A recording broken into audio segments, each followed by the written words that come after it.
నమస్తే, నేను మీ Gopi. Welcome back to our channel. ఈరోజు మన వచ్చరికి పొలిటికల్ అనలిస్ట్ సూర్యదేవర్లత గారు ఉన్నారు. మేడం నమస్తే. మేడం నమస్తే. మేడం బుద్ధా వెంకన్న గారు ఒక కాంట్రవర్సీగా కొన్ని వ్యాఖ్యలు అయితే చేశారు ఎన్టీఆర్ గారి మీద. టీడీపీ పార్టీకి ఎన్టీఆర్ గారికి ఎటువంటి సంబంధం లేదు, ఆయన ఎప్పుడూ దూరం పెట్టేశారు. పోలింగ్ అయిపోయిన వెంటనే జాతీయ అధ్యక్షుడిగా నారా లోకేష్ గారిని ప్రకటిస్తారు అని కొన్ని వార్తలు అయితే ఆయన నోటి ద్వారా మనం విన్నాము. సో దాన్ని మీరు ఎలా చూస్తారు? బుద్ధా వెంకన్న గారు చెప్పిన దానిలో ఆయన సొంతంగా చెప్పటం జరిగింది. ఇంకా పార్టీ డెసిషన్ కాదు అది. సరే, ఆ విషయంగా మనం చూసినా ఆలోచించినా కూడా ఆయన ఒపీనియన్ ఆమోదయోగంగానే ఉంటుంది. ఎవరిది మేడం? బుద్ధా వెంకన్న గారిదా? బుద్ధా వెంకన్న గారిది. లోకేష్ గారికి అప్పచెప్పాలి అనటంలో తప్పేమీ లేదు కదా. ఎందుకంటే బాబు గారు రేపొద్దున గెలిచిన తర్వాత ఆయన పరిపాలన మీద బిజీగా ఉంటారు. సో పార్టీని చూసుకునే వాళ్ళు కూడా ఉండాలి, టైం అంత స్పెండ్ చేయలేరు. అంటే ఇప్పుడు రేపొద్దున రాష్ట్ర అభివృద్ధిలోకి ఎక్కువ భాగం టైం స్పెండ్ చేస్తే కానీ అవ్వదు. టైం స్పెండ్ చేయలేనప్పుడు అంటే క్యాడర్ కూడా కొంచెం నిరుత్సాహం అనేది వస్తుంది. సో అది రానివ్వకుండా ఉండాలంటే లోకేష్ గారు ప్రజల్లో ఆల్రెడీ ఉన్నారు. ఆయన పాదయాత్రలోనే మొత్తం ఏపీ మొత్తం కూడా తిరగటమే కానివ్వండి. సో ఒక అవగాహన ఉంది. ఆయన చాలా వరకు ఫేస్ చేశారు ప్రాబ్లమ్స్ కూడా. సో ప్రతి నియోజకవర్గంలోన ఆయన ఇబ్బంది పెట్టడం జరిగింది. కానీ ఎక్కడా కూడా వెనకడుగేయకుండా ఆయన ముందుకు నడుచుకుంటూ రావటమే కానివ్వండి, ప్రజల్లో కూడా కేపబుల్ పర్సన్ అనిపించుకోగలిగారు. కార్యకర్తల్లోనే కానివ్వండి, నాయకులనే కానివ్వండి, ప్రజలను కూడా అట్రాక్ట్ చేయగలిగారు. సో ఈ యువగలం పాదయాత్రలోనే డిఫరెంట్ చేంజెస్ కూడా కనపడ్డాయి. అంటే అందరూ అనుకున్నది వేరు. సో ఆయన ఎంత హార్డ్ వర్కింగే కానివ్వండి, ఆయనలో ఉన్న మెచ్యూరిటీ కానివ్వండి, సిన్సియారిటీ కానివ్వండి, అవన్నీ ప్రజలకు అర్థమైంది. అంటే మీరు అనుకున్నట్టు ఏదో 4 గోళ్ల మధ్యలో ఉండి పరిపాలించే వరకు మినిస్టర్గా చేశారు అంటే పుట్టిందే గోల్డెన్ స్పూన్ కాబట్టి డౌన్ టు ఎర్త్ ఉన్న ప్రాబ్లమ్స్ తెలియవేమో, ఆయన అక్కడి వరకు ఉండలేడేమో. అంటే జనాల్లో తిరగటమే కానివ్వండి, ఎండలకి ఎండుతా కానివ్వండి, వర్షానికి తడుస్తా కానివ్వండి, అలా ఉండలేడేమో. కానీ అవన్నీ ఇక్కడ నిరూపణం అయిపోయినాయి కదా. ఆ పాదయాత్రలో అని తడవటమే కానివ్వండి, వర్షానికి తడుస్తూ పాదయాత్ర చేయటం కానీ, ఎండలే కానివ్వండి, అవన్నీ కూడా అంటే సౌకర్యం కూడా లేని చోటంతా కూడా తిరగటమే కానివ్వండి, ఇవన్నీ జరిగాయి.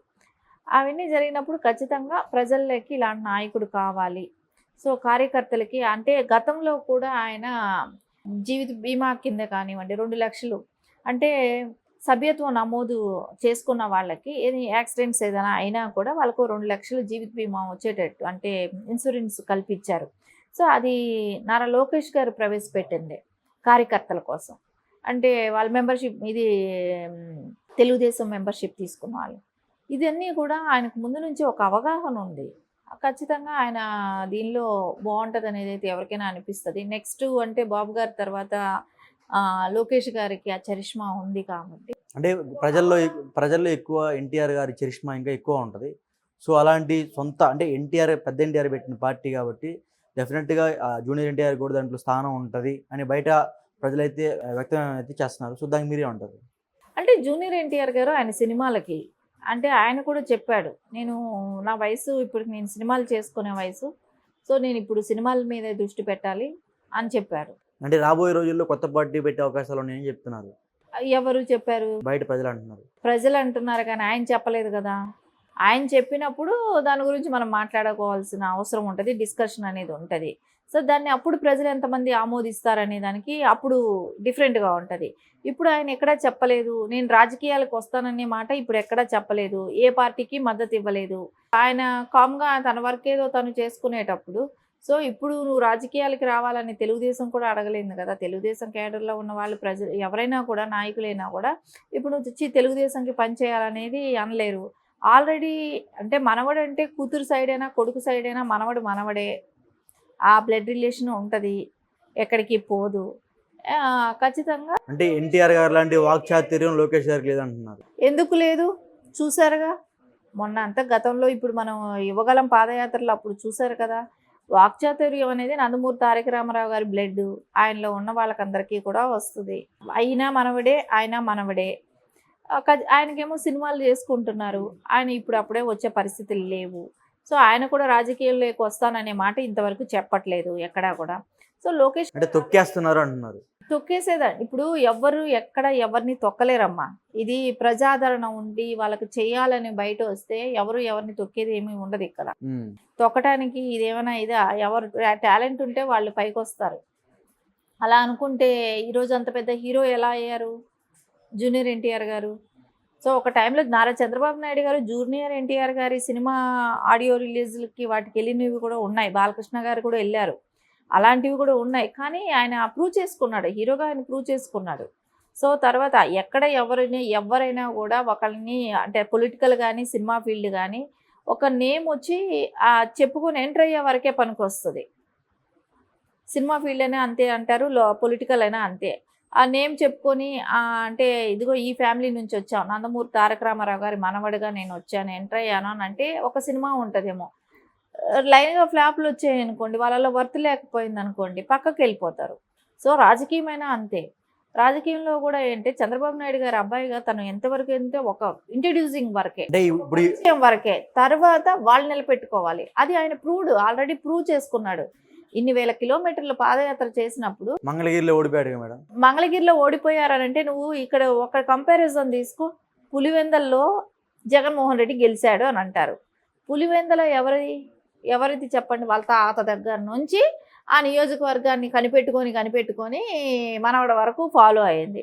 ఈ నియోజకవర్గం ఎవరైనా కనిపెట్టుకొని చేశారా? అది ఎప్పుడు గతంలో కాంగ్రెస్కే ఉండేది. గతంలో కూడా అంటే ఆల్రెడీ ఒకసారి టీడీపీ గెలిచింది, ఒక్కసారి గెలిచింది. గతంలో కాంగ్రెస్సే ఉండేది. సో అలాంటి టఫ్ ప్లేస్లో ఎంచుకోవడం అనేది అది ఒక డేరింగ్ పర్సన్ చేసేది. ఒక కసితో పనిచేసి నేను గెలుస్తానని చెప్పే నాయకుడు. ఇప్పుడు ఆయన కుప్పంలో నిలబడితే గెలవడా? లోకేష్ గారు ఈజీగా గెలిచిపోతారు. ఇప్పుడు బాబు గారు వెళ్ళి నామినేషన్ కూడా వేయాల్సింది మళ్ళీ ఆ కుప్పంలో. అట్లా చోటే గెలిచిపోయారు. అట్లాంటి సీట్ ఆయన ఎన్నుకోలేదు కదా. ఆయన ఎక్కడ టఫ్గా ఉన్న ప్లేస్లోనే ఆయన ఎంచుకోవటం జరిగింది. అంటే ఇవన్నీ మాటలు ఎలక్షన్ భయపడి పారిపోలేదు కదా. సరే ఒకసారి ఓడిపోయారా అన్నంత మాత్రమే ఆయన పక్కకి వెళ్ళిపోయి వేరే పార్టీలకు అంటే వేరే నియోజకవర్గాలకు వెళ్ళిపోయి ఆయన ఎక్కడ పని చేసుకోవట్లేదు కదా. అదే నియోజకవర్గంలో నిలబడటానికి ట్రై చేస్తారు. అదే నియోజకవర్గంలో గెలవాలి అనే కసితో పనిచేశారు. అలాంటప్పుడు ఖచ్చితంగా మీరు ఇక్కడ చూడాల్సింది ఓడిపోయారు అనటం కాదు. సో కంపారిజన్ చూడండి. ఇప్పుడు జగన్ గారు ఎంచుకున్న నియోజకవర్గం ఏంటి, లోకేష్ గారు ఎంచుకున్న నియోజకవర్గం ఏంటి? తన సత్తా తను సాటుకోవాలి. నేను ఇండివిజువల్గా నేను పైకి రావాలి, నేను గెలవాలి.